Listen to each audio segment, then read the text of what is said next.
Hi, dis Deidre hier van Image Avenue. Nou julle het al reeds vir Carissa ontmoet in die vorige paar modewenkvideo's wat sy met julle gedeel het, wat uit die Finesse tydskrif uitkom. Nou ek gaan die volgende klomp met julle deel.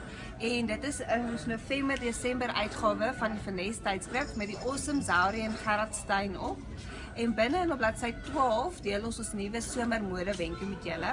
Nou ook in hierdie tydskrif is die nuwe jy deelnemers en almal wat so awesome makeovers gehad het, so goed gewig verloor het. Dis ook binne in die tydskrif.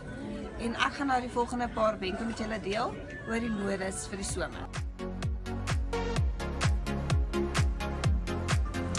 Nog 'n wenk wat ons met julle deel in die tydskrif is die off-shoulder of die oop skouer look. En ons is mal daaroor want ek sê altyd vir my kliënte, jou skouers is een van die dele wat nie regtig verouder nie, so wys hulle bietjie af. As jy ander dele jou bo-arms of so wil toemaak, wys dan jou skouers, gaan kyk bietjie, hulle lyk mooi, ek belowe jou.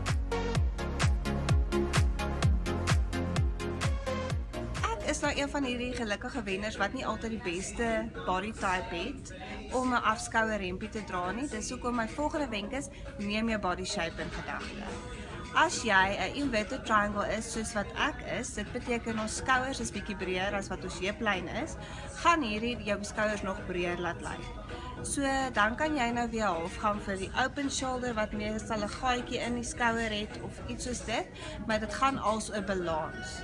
So ongelukkig vir die inverted triangles daar buite, die wat bietjie die breër skouers het, ons moet pas op vir hierdie, gaan pas maar 'n verskeidenheid aan, voordat jy net enetjie koop.